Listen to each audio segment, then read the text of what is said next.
Hola Isaac, bienvenido. Muchas gracias por este espacio. La idea en esta entrevista es hablar un poquito de lo que nosotros conocemos como contenido a escala, que como sabemos es un servicio de marketing de contenidos que se basa en la documentación de contenido, a diferencia de la creación de contenido. Entonces, la idea en este espacio es que nos cuentes un poquito más cómo funciona, de qué se trata, qué beneficios trae.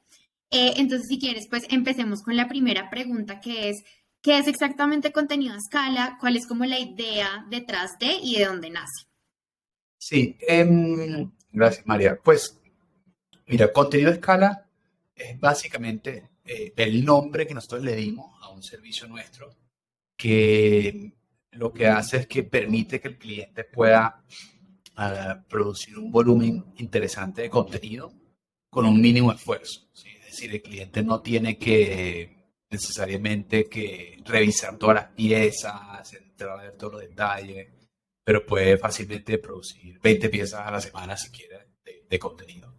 Entonces, y cómo funciona es lo siguiente. Entonces, digamos, normalmente nosotros ofrecemos como dos tipos de servicios. Uno es donde creamos contenido de cero. Entonces el cliente nos puede decir, yo quiero hacer un tema de liderazgo de pensamiento. Entonces le decimos, bueno, mira, vamos a analizar la audiencia, de ahí extraemos la información que creemos que es relevante para esa audiencia, basada en la data. De ahí entonces nos vamos con una propuesta de contenido que ustedes aprueban y luego nuestros redactores, periodistas, etcétera, construyen esa pieza específicamente para ese cliente y el cliente luego revisa la pieza. Esa es como la forma tradicional de hacerlo.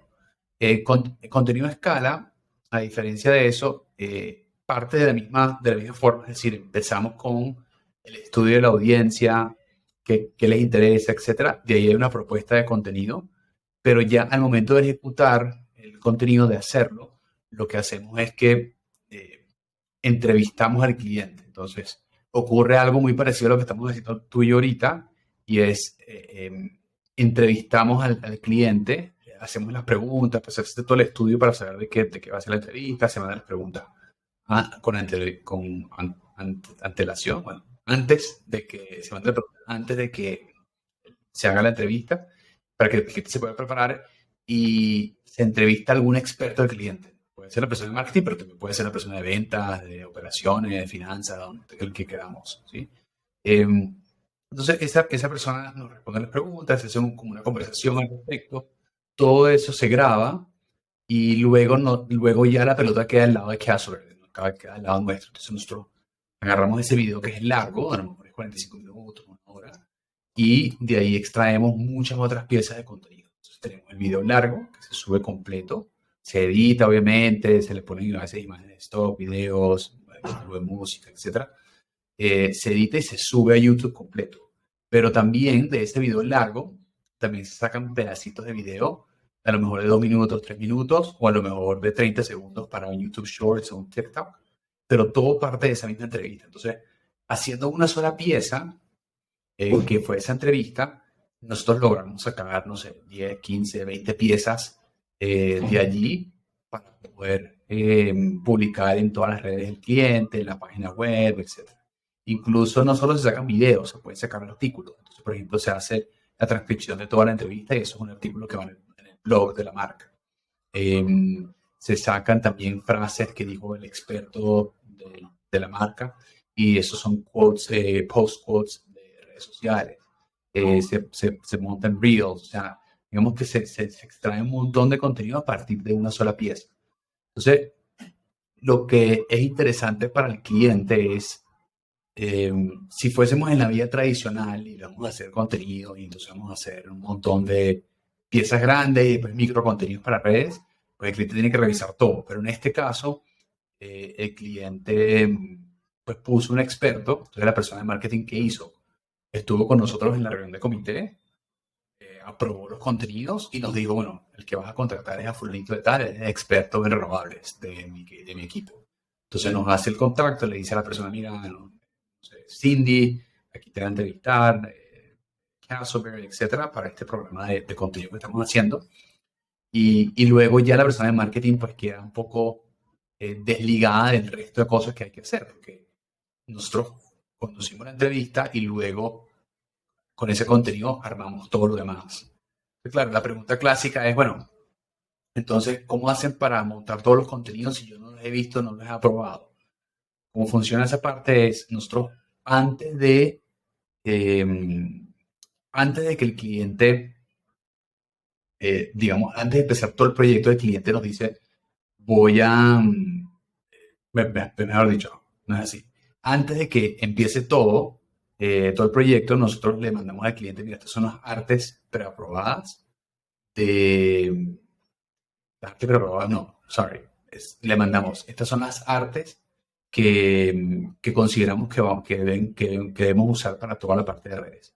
Entonces, las artes quiere decir que son los covers. Por ejemplo, en YouTube, sabes que hay un video y tú ves el cover art de ese video y tiene un título, una foto, algún diseño. Entonces, todos esos diseños los mandamos antes. El cliente preaprueba, no sé, 10 o 15 de esos artes y ya nosotros sabemos que podemos usar ese arte, está preaprobado. ¿Por qué digo preaprobado? Porque con cada video el título cambia, ¿no? Entonces, a lo mejor para el video de este mes cambia el título, entonces, bueno, le ponemos otro título y sale. Entonces, ¿qué termina ocurriendo? Como es una persona de la empresa la que está hablando, que es un experto, pues son las palabras de la misma empresa que estamos usando. Entonces, la persona de marketing pues puede revisarlo si quiere, pero en realidad no hay necesidad porque si confía en Cindy, que hizo una entrevista, pues Cindy, la experta en renovables, la persona de marketing, a lo mejor no tiene nada ahí que opinar y que decir, ¿no? Y los artes ya están preaprobados y la idea con contenido a escala es que nosotros como que Asbury podamos ejecutar el 90-80% de toda la ejecución para que de verdad sea a escala, ¿sí? Que no haya una cola de 35 contenidos que el cliente no ha revisado porque no ha tenido tiempo, sino que, mira, ya entrevistamos, sacamos los clips con criterio, pues entendiendo el negocio del cliente, etcétera. Cambiamos títulos y sale para las diferentes redes del cliente, sea LinkedIn, YouTube, Twitter, digamos, todas. Entonces, es como una delegación completa de dime de qué deberíamos hacer los contenidos, porque no tengo ni idea. Entonces, nosotros buscamos la data, después proponme ideas. Entonces, bueno, mira, estas son las ideas basadas en esos tópicos, proponemos ideas de contenidos. Después el cliente dice, bueno, ya te apruebo las ideas, pero entonces ejecuta. Entonces, bueno, vamos a ejecutar, pero vamos a ejecutar con una persona del equipo de ustedes que ya sepa, que tenga conocimiento del tema. Entonces, bueno, hay que preparar la entrevista, mandar las preguntas, eso también lo hacemos.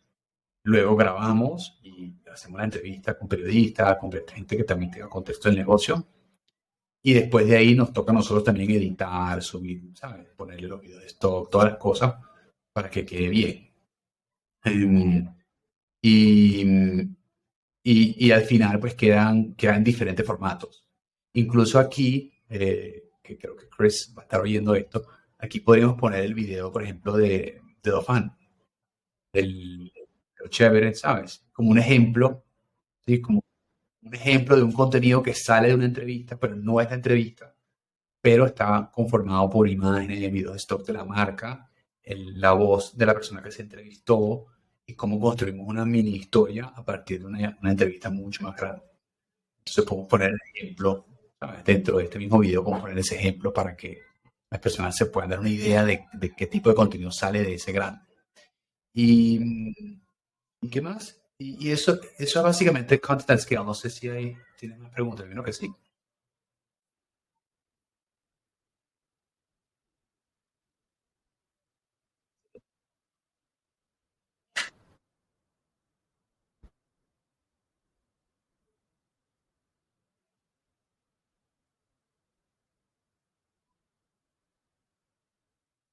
Sí, pues digamos, tengo varias, te las voy a decir como pues paulatinamente para que no, pues no se te olviden. Entonces, la primera era, tú mencionabas el tema del experto. El experto, digamos, es una persona que siempre pone el cliente o digamos, hay ocasiones en las que lo puede poner como Castleberry o cómo funciona, digamos, esa intervención del experto. Normalmente nos gusta que sea la empresa quien lo pone, porque normalmente las empresas con las que trabajamos tienen esa expertise por dentro, ¿sí? Entonces, nos estamos hablando de con una empresa, no sé, que hace contabilidad a escala, ¿sí? Tiene muchos clientes que hacen la contabilidad, soy Pricewaterhouse, por ejemplo.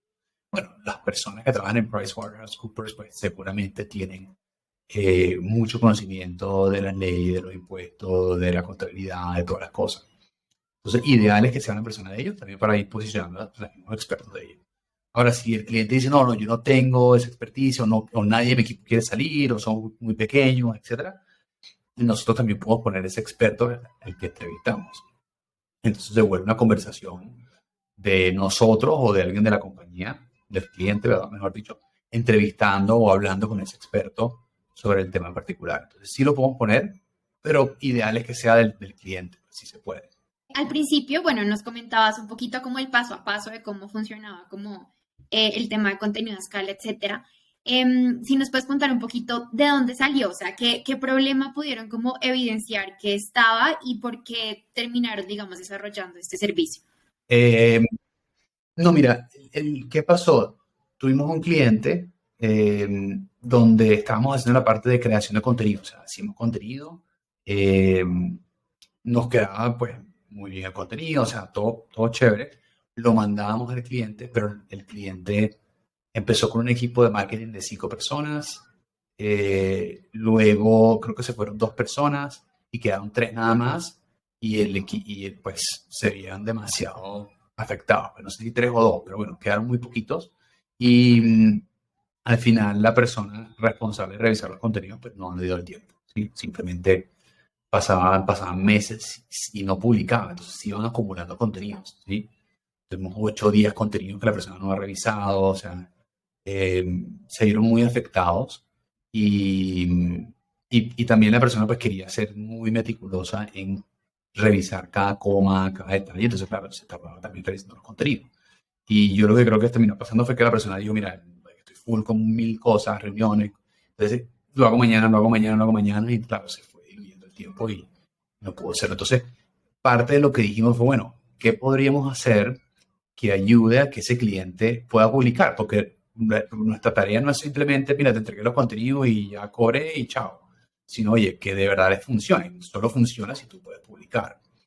Entonces, buscando como cómo ayudar a ese cliente, dijimos, bueno, ¿por qué más bien no hacemos una entrevista a esa misma persona responsable de revisar los contenidos? Porque esa persona sabe mucho del tema. Vamos a hacer una entrevista directamente a esa persona. Y porque dijimos eso también, porque dijimos, bueno, a esa persona cuando tenemos que reunirnos y le pedimos reunión y le insistimos, esa persona llega a la reunión, así como que, bueno, aparta el tiempo y se sienta a reunirse. Entonces, en vez de pedirle reunión para después decirle, sentémonos a que corrija el artículo, dijimos, bueno, pedimos una reunión, grabamos la reunión y de ahí sacamos varias piezas. Y entonces ahí podemos nosotros, incluso, pues, le dijimos, bueno, no hay nada que corregir, tú mismo no te vas a corregir a ti misma porque pues tienes toda la información, o sea, tú mismo la estás diciendo. Eh, entonces, claro, resultó muy bien porque grabamos esa reunión, la persona pues sabes que estoy pensando que el ejemplo es el ejemplo es very close, pero bueno. Bueno, grabamos eso y salió súper bien, pues podemos sacar los contenidos adelante, etcétera. Y vimos la ventaja de poder trabajar con este servicio nuevo y por eso lanzamos un servicio nuevo que se llama Contenido a Escala. Y no es creación de contenido, es lo que llamamos documentación de contenido. Es a grabar la reunión. En nuestro caso con los clientes siempre es una reunión, una entrevista, un round table, una discusión que se arma directamente, pero el principio de ese servicio podría ser cualquier cosa, o sea, podría ser una reunión interna de trabajo, podría ser otras cosas que el cliente diga, mira, yo me grabo en las reuniones de trabajo con mis vendedores o con las personas de marketing, y nosotros entonces podríamos entrar a grabar eso y sacar contenido de ahí, ¿no? Por eso le llamamos documentar, porque puedes documentar lo que ya está sucediendo. En el 99% de los casos es una entrevista que se hace porque pues, el cliente si le da miedo pues grabarse haciendo entrevistas, haciendo otras cosas, pero así surgió, digamos que en resumen fue un problema que vimos que los clientes no tienen mucho tiempo para revisar piezas, quieren hacer contenido, o sea, entienden que el contenido nos va a ayudar, que el contenido nos va a posicionar como experto, que va a hacer crecer la marca, que tienen que hacer un gran volumen de contenido. Todas las personas lo entienden, o sea, los marketers, digamos, avanzados entienden ese concepto. Pero cuando ya vas a ejecutarlo, oye, bien cuesta arriba si el equipo es pequeño, si no tienes muy claro cómo es el tono de la marca, qué vas a decir, etcétera. Entonces, claro, contenido a escala es una solución porque es entrevistar y sacar contenido de la mente de las personas que ya trabajan en la compañía, pero después editar bien editado, que tenga contexto, que los títulos sean buenos, que los clips que saquemos sean los clips más interesantes de lo que se está diciendo, que después de eso tenga una estrategia de distribución para que eso le llegue a las personas que son en LinkedIn. Claro, hay un montón de cosas allí que tienen que suceder, pero que todo eso recae en Castleberry y no en el cliente. Entonces, claro, es como, bueno, mira, tengo un presupuesto que a lo mejor no es muy grande, pero tampoco es mínimo. O sea, tengo un buen presupuesto, pero mi problema no es un tema de presupuesto, mi problema es un tema de ejecución, de que si yo te contrato y yo te digo, mira, hazme 50 piezas, like, no me doy abasto yo después corrigiendo 50 piezas. O sea, no voy a poder revisarla.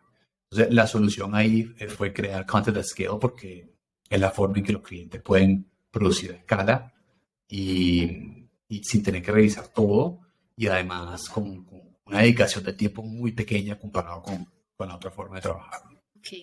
Esas entrevistas, digamos, ¿son entrevistas virtuales, son presenciales o cómo suelen manejarlas? Y cómo, ¿cuál es la recomendación tuya? ¿Cómo deberían ser? Pues normalmente son virtuales, muy parecidas a esto que estamos haciendo porque por dos razones. Una, normalmente el experto que queremos entrevistar es una persona muy ocupada dentro del mismo organización. Entonces, para el experto es más fácil poder decir, no, yo me conecto y lo hago. O sea, 5 minutos antes me conecto y la hago y salgo y puedo hacer otra reunión. Hay clientes que dicen, no, es que yo prefiero que vengan, queda diferente la toma, etcétera. Entonces, bueno, para esos, nosotros mandamos un pequeño equipo pues, de personas que graban, llevan luces, cámara y graban. Pero digamos que el principio de Content at Scale de ese servicio es que es alto volumen de contenido, alta calidad, porque pues, estamos hablando de un tópico que le interesa a la audiencia, pues hicimos análisis de data, el experto sabe muchísimo del tema, son cosas bien interesantes. Y la otra cosa es velocidad, ¿sí? Son esas tres cosas, ¿sí? Velocidad, volumen y calidad. Y la parte de la velocidad también se da muy fácil si la entrevista se hace virtual y no necesariamente presencial. Presencial requiere apartar, ¿sabes? 1 hora antes para setear la cámara, la persona llega, a lo mejor hay que arreglarlo, o arreglarla, después, ¿sabes? Toda la grabación, es mucho más engorroso. Pero se puede hacer. Pero se trabajan ambas cosas. O sea, se pueden hacer ambas, presencial o virtual. Perfecto, listo. Con lo que nos mencionabas ahorita de que, bueno, digamos, todo el tema de contenido a escala nació precisamente como para ayudarle a los clientes que estaban muy ocupados, bueno, a sacar, digamos, un contenido más rápido y mayor cantidad de contenido para publicar. Te quería preguntar, digamos, en realidad, ¿cuál sería la intervención de la persona o del cliente dentro del proceso? Es decir, ¿qué tanta carga llevarían con esta parte de contenido a escala? ¿En dónde tendrían que intervenir ellos? Intervienen primero en, digamos, pintando todo el proceso, definiendo una audiencia. Tienen que decir, mira, mi audiencia son, no sé, arquitectos, mi nueva audiencia son los CFOs de las compañías más grandes de Colombia, bueno, X, de Latinoamérica. Entonces, nos definen una audiencia, pero eso, digamos, todo sucede al comienzo. Luego hay una parte de aprobación de las artes, de los artes que vamos a mandar, de mira, los cover arts y todo lo demás, que los postcodes, todo lo que vamos a hacer para que la persona preaprueba eso. Digamos que son 4 horas. ¿Sí? La otra es la parte de la audiencia, no son 2 horas. Digamos 6, pero es para dar arranque al proyecto. Una vez que le des arranque, ya mensualmente calculamos que es 1 hora en haciendo el comité editorial con nosotros. El comité editorial es el reporte de tendencia y de data de la audiencia que llevamos a ese comité y donde discutimos cuáles deben ser los tópicos a cubrir en el mes. Entonces, eso es una reunión mensual que se hace de 1 hora. Luego, la persona tendría que cuadrar la entrevista con el experto. Entonces, para lo mejor eso son 1 hora, media hora, ¿no? Depende mucho de la compañía donde esté trabajando. Digamos que es 1 hora completa cuadrando eso. Mientras que le escribes el correo, y la persona responde. Y bueno. todo eso. Aunque a veces también cuadramos nosotros, ¿no? Cuando ya hay confianza, nos conocemos, pues nos dice, mira, te va a escribir fulanito de tal de Castleberry y sí, el experto pues responde y ya, y se cuadran todos nosotros. Pero digamos que el de marketing tiene que hacerlo. Entonces, bueno, ahí hay una hora adicional, entonces llevamos 2 horas en el mes. Y después, digamos que hay a lo mejor la hora de la entrevista, pues el marketer a veces quiere estar, entonces dice uno, yo quiero estar en la entrevista, pero bueno, puede estar, y porque incluso nos puede dar alineamiento ahí mismo, ¿sí? Etcétera, puede ver cómo quedó. Entonces ya, digamos, van 3 horas y a lo mejor quiere revisar algunas de las piezas. Lo ideal es que, pues, ya sepamos que los artes están preaprobados, que sabes que el equipo de Castleberry vean que tiene criterio para saber qué ponen y qué no, y que nosotros podemos publicar, ¿no? Y después mostrar resultados. Entonces, digamos que son otras, no sé, son 4 horas revisando, por decir algo, ¿sí? Por mucho, porque pues, ya, pues, no hay mucho que hacer, ¿no? El experto ya lo dijo, ya, ¿sí? Es lo que se va a publicar. Entonces, digamos que son 4 horas, las otras 3, digamos 7, y ponle una hora más en, no sé, misceláneo, pues, ¿no? Escribir correo, etc. Entonces, estamos hablando entre 8, 10 horas al mes, más o menos. O sea, con un día de trabajo de la persona de marketing en total, yo creo que se pueden hacer 20, 30, 40 contenidos en un mes. Con, bueno, a lo mejor un poco más, sí, digamos 10 horas porque a lo mejor no es, si vamos a hacer 40 contenidos, a lo mejor son 2 entrevistas, no una. Pero pues estamos hablando de un esfuerzo mínimo, ¿sí? 2 días al mes que le tienes que dedicar. O sea, está much.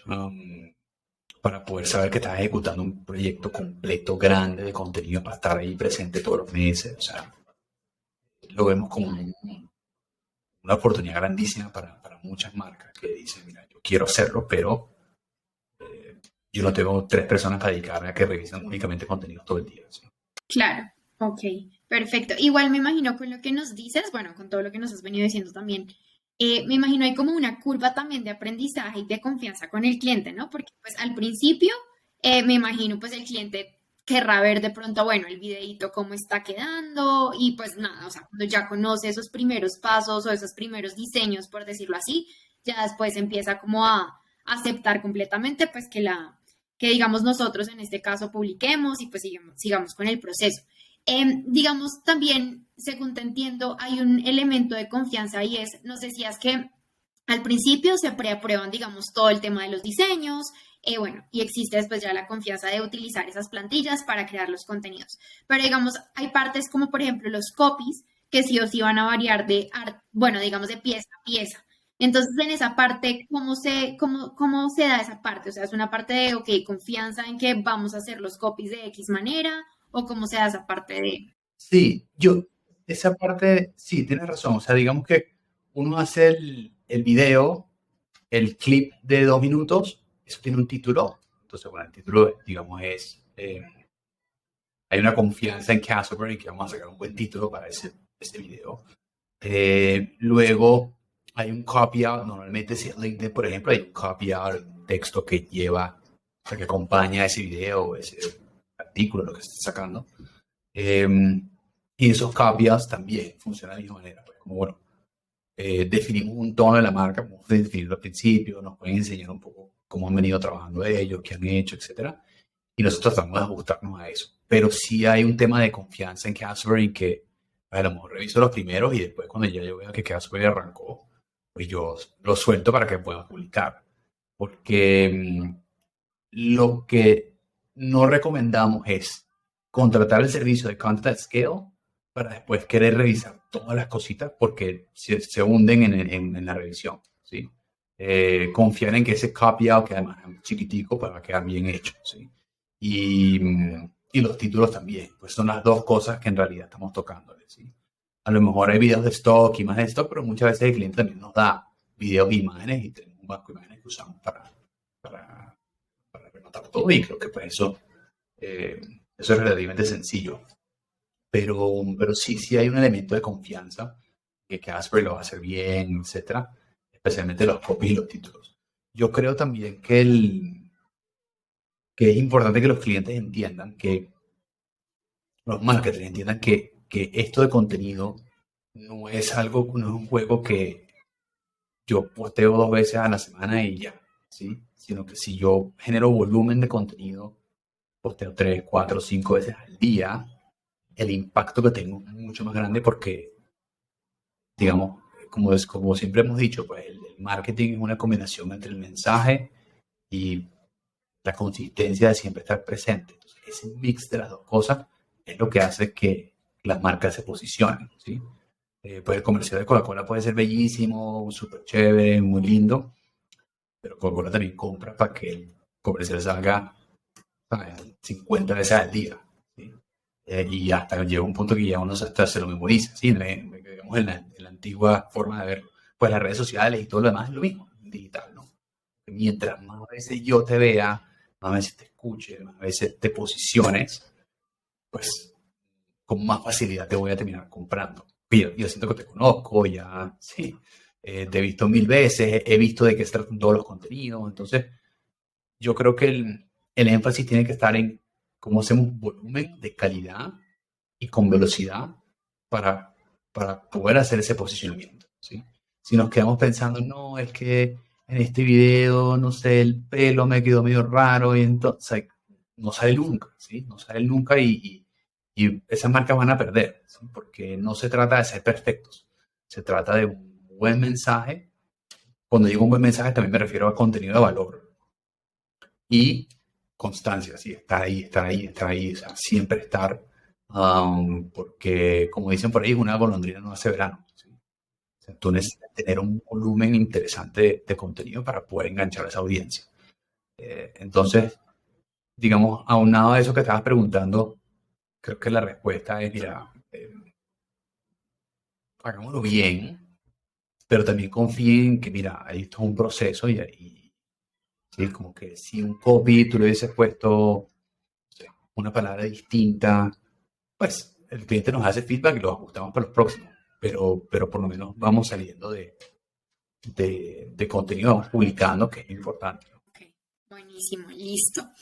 Una pregunta que me surgió con base en lo que nos comentabas del proceso es, digamos, bueno, mencionaste como varios formatos de contenido que pueden salir como de esa única pieza digamos, se documenta. Entonces, como para entender un poquito qué tipo de formatos en general salen, si nos puedes como dar una mini lista de, ok, se pueden hacer este tipo de cosas, como para que el cliente pueda como visualizar un poquito como qué formatos son los que puedo tener y qué espectro de alcance puede tener cada uno de esos contenidos, qué canales puedo ir, cómo puedo abordar a mi audiencia, etcétera. Sí, pues hay muchos y yo creo que pues depende mucho de los canales, pero entonces, por ejemplo, si hacemos la grabación de la entrevista, de ahí normalmente puede salir un podcast, ¿sí? Porque tenemos el audio, pues se le pone la música, los efectos, lo que se vaya a poner en el podcast, y sale un podcast. De ahí también sale un video largo, formato largo para YouTube, de un video de 1 hora. De ahí también puede salir videos más cortos, de 2 o 3 minutos, que también son para YouTube y LinkedIn, pero que son algo, 1 minuto y medio, 2 minutos, algo que hable de un tema específico. Entonces, si en toda la conversación se habló de energía renovable, pero en este pedacito se habló de los créditos que uno puede comprar para contrarrestar lo que uno contamina, etcétera. A lo mejor eso duró 5 minutos, pero de ahí sacamos 2 o 3 videitos de 1 minuto de un tema en particular. Salen videos de lo que llamamos mid-length, que son, digamos, un poquito más cortos. También salen shorts.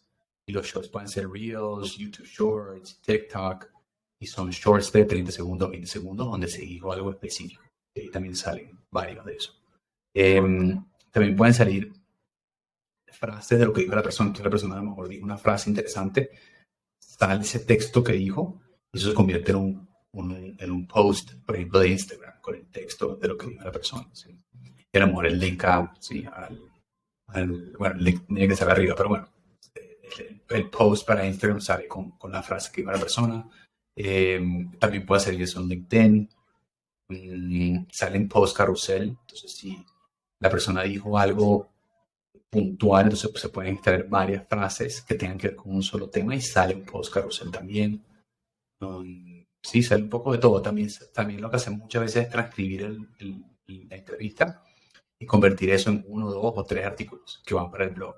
Entonces el artículo es pregunta y respuesta, pero de un tema específico, se hace un párrafo introductorio, un título, se le ponen las imágenes, o sea, se convierte en un blog post. ¿Qué más? Bueno, se pueden sacar tweets también directamente, lo que diga una persona, lo que no.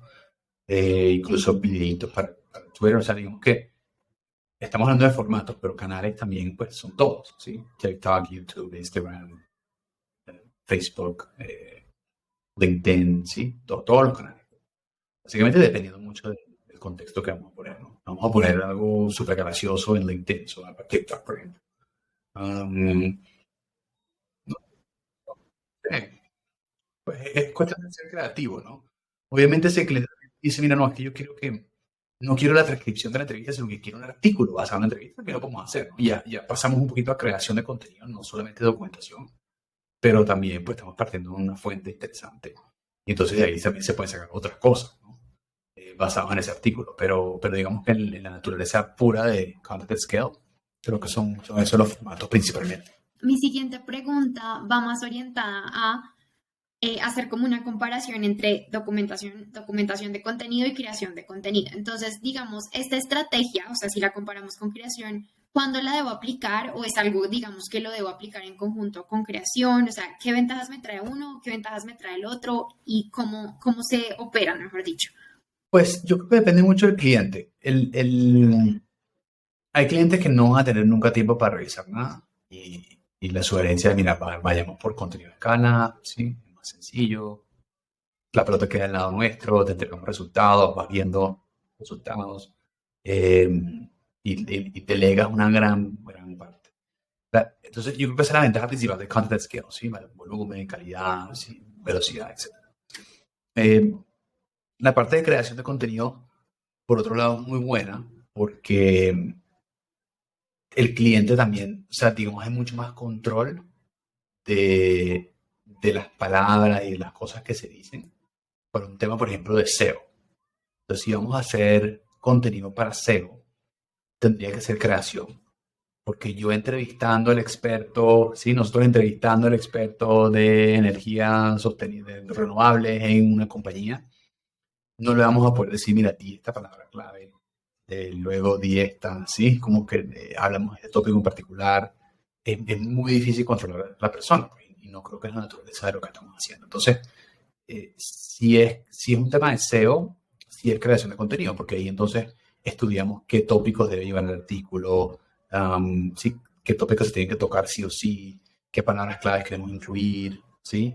Con qué se conecta con otros artículos. Entonces, es un trabajo más de estrategia de cómo creamos esos contenidos. Entonces, una de las grandes ventajas de creación de contenido es eso, ese control para el tema de SEO.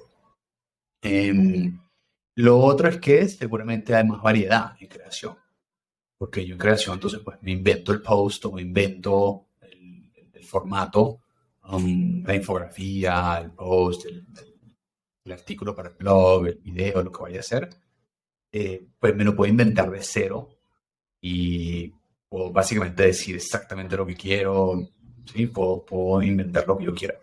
Entonces, digamos que hay como más control de la nave, ¿sí? Porque de la otra forma, pues estoy entrevistando a una persona que también tiene sus opiniones, sus biases, va a decir cosas, o sea, lo que vamos a hacer es al final es editar lo que esta persona está diciendo, que es un experto, pero del otro lado es como, mira, yo puedo hacer estadísticas, puedo hacer el research para traer, decir, mira, es que mira que el 75% de las personas creen esto y por lo tanto nuestro servicio funciona así.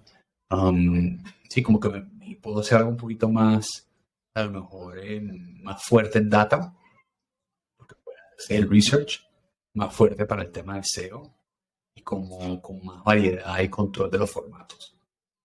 Pero claro, todo eso viene a un costo. Y el costo ahí es velocidad de ejecución y capacidad de ejecución, ¿sí? No solamente que tengas el presupuesto para hacer 25 artículos, es, oye, ¿quién lo va a corregir de la compañía? Y tenemos de verdad los recursos para poder dar ese feedback, ¿no? Ok, perfecto, listo.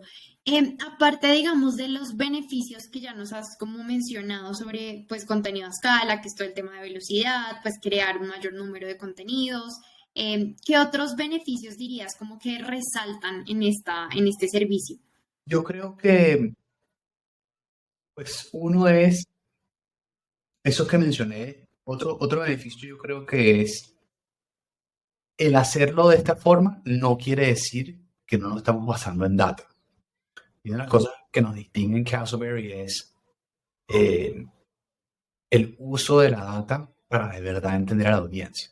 Y la razón por la cual hicimos eso, que es parte de la historia pues, que nos definió, es un poco pensando en nuestro cliente final.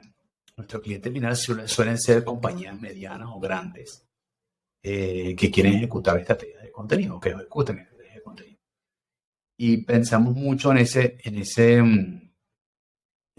digamos, consumidor final nuestro, cliente final nuestro, que es esa persona de marketing que está en esa organización.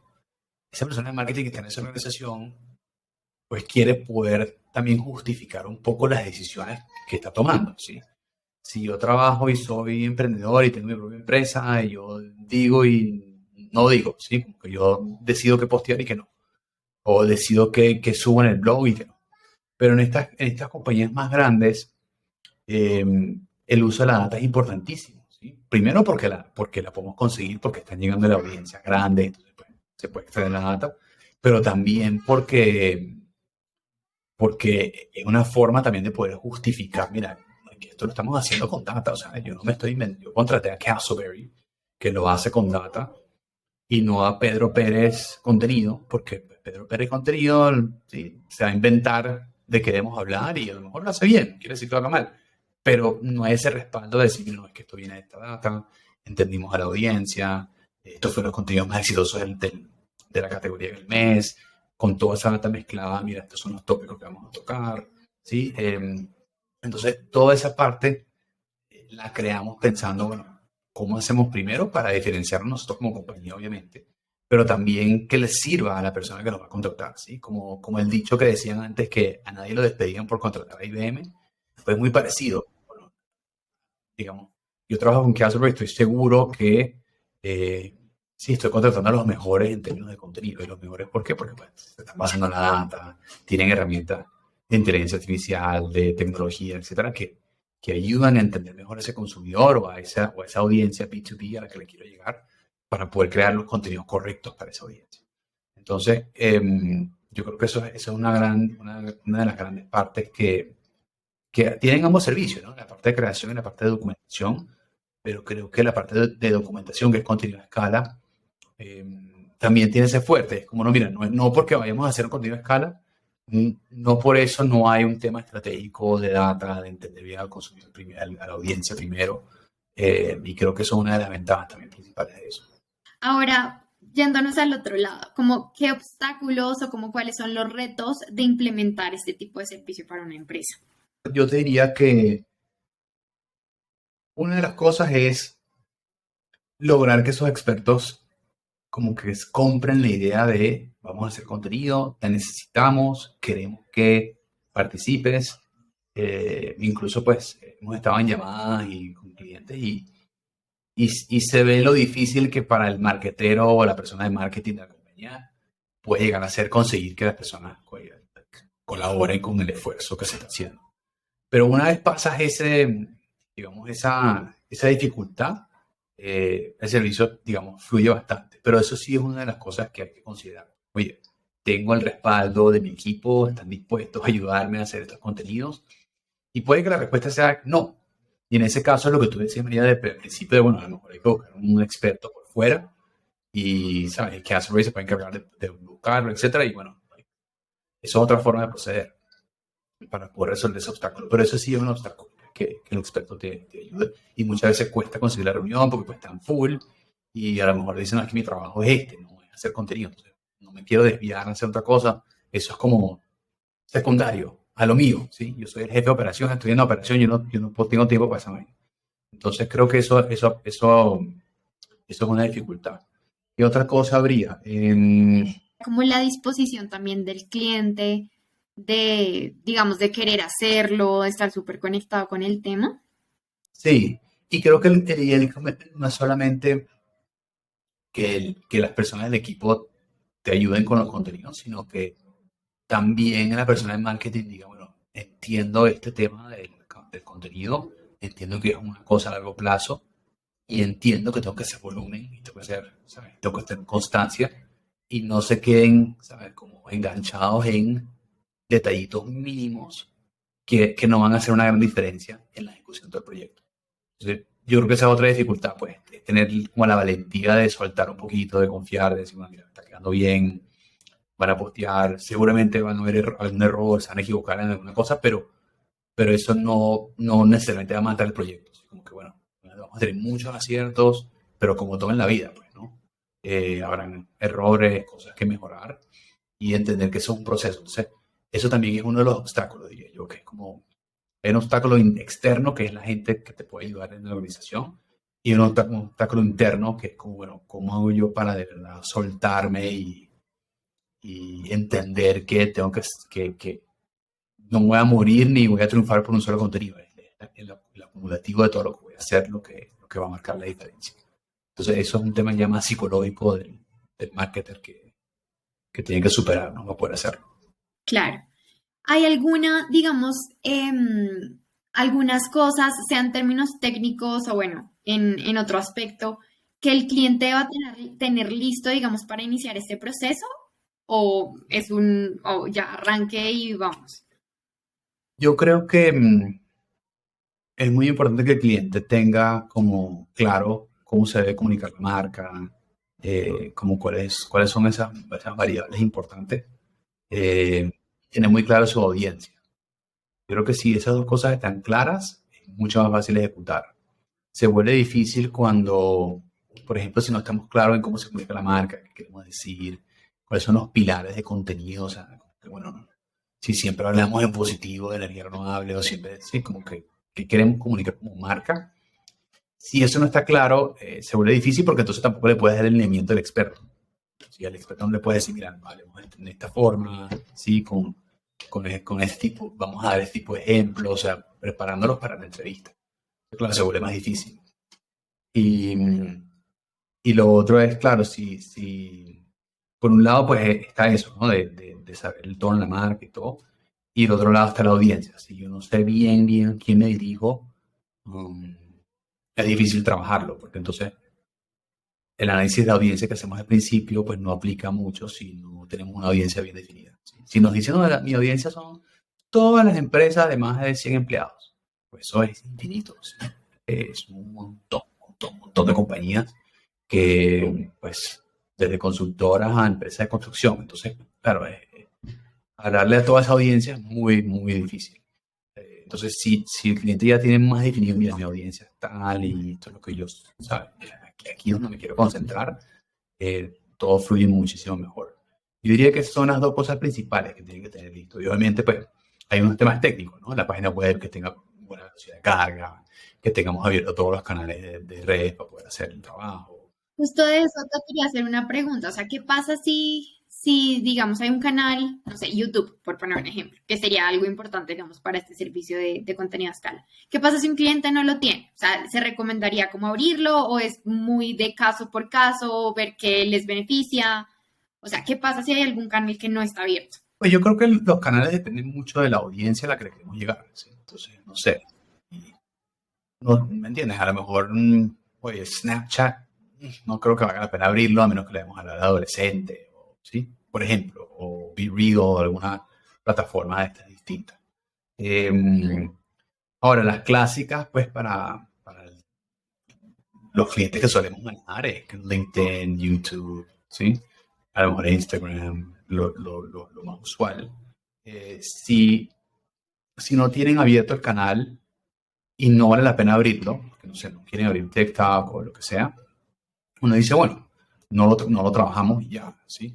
Ahora, hay muchas instancias donde sí hace falta abrirlo y el cliente hay que como convencerlo de, mira, la audiencia tuya está allí. Tú crees que no, pero ahí está la atención de tu audiencia, ¿sí?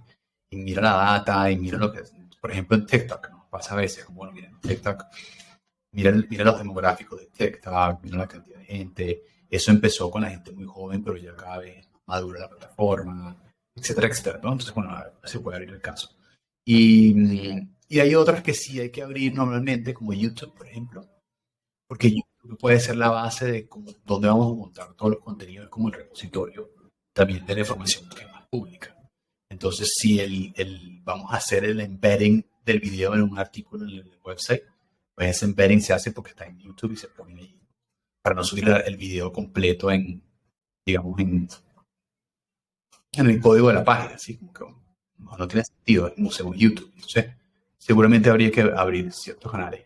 Pero pues nunca hemos visto ningún cliente que nos diga, no quiero abrir YouTube porque no quiero subir video, ¿no? Yo creo que es más como TikTok o esas otras que la gente sospecha que su audiencia no está ahí, entonces no quieren abrirlo. Bueno, eso es una discusión y algo que hay que ver con cada cliente, pero no sabemos qué nos van a decir.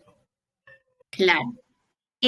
Una pregunta con respecto, digamos, a las industrias, o sea, o bueno, al modelo de negocio. ¿Tú crees que, digamos, este servicio funciona mejor, digamos, para X modelo de negocio, si es B2B, B2C, o digamos también para industrias? O sea, ¿en eso afecta en algo? Sí, esa es una súper buena pregunta. Yo creo que este modelo es más B2B, para ser como muy transparente.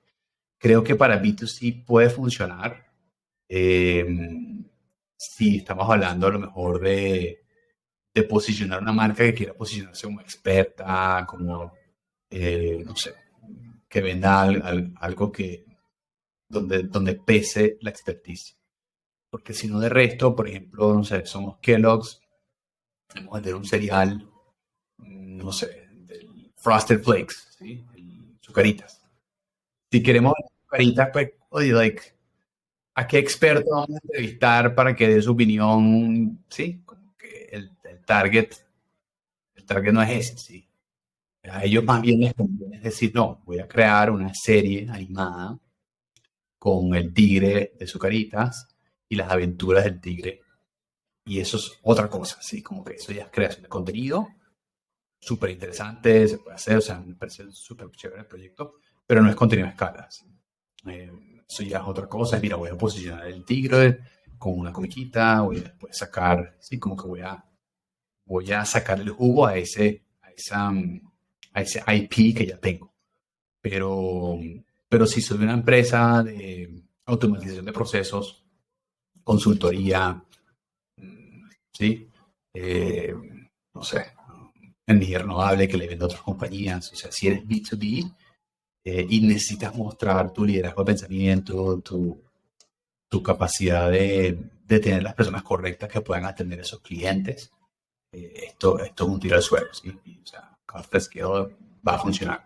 Pero si eres B2C y no vendes algo que requiera como esa experticia, no creo que funcione. ¿Sí? Ahora, si vendes, por ejemplo, eres B2C y vendes, no sé, algún medicamento o algo específico, entonces digo, bueno, yo voy a usar médico, voy a usar dentista, voy a usar, sí, personas que tengan reputación y vamos a conversar sobre, sí, el cuidado bucal, sí, por ejemplo. Entonces, bueno, eso ya tiene un peso distinto, ya te va a funcionar la estrategia, sí.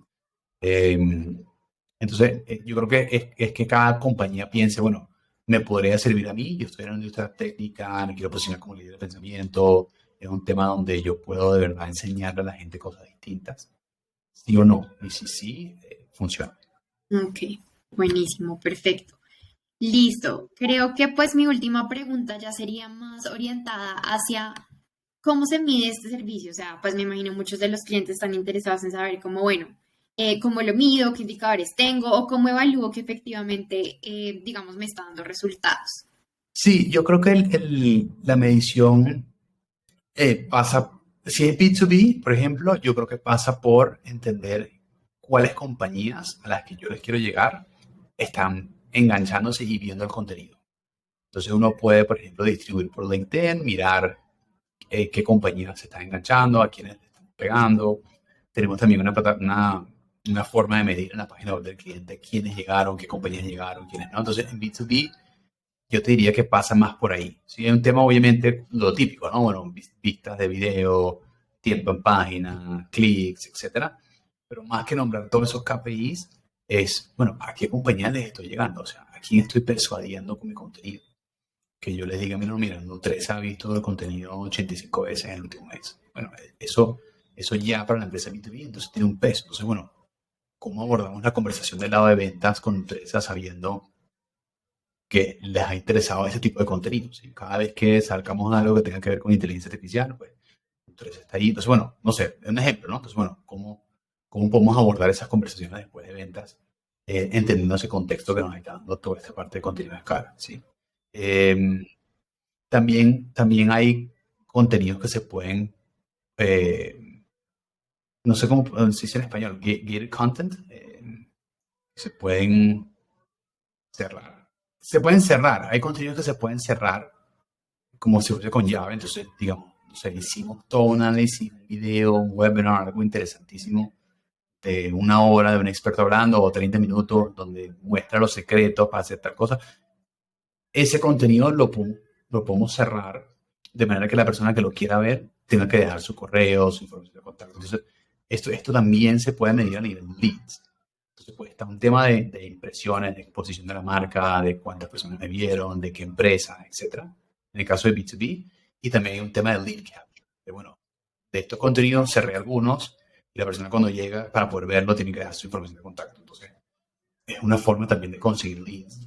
Leads de marketing, porque pues quieren ver el video, pero ya son leads que después podemos armar una campaña de nurturing para poder conquistar.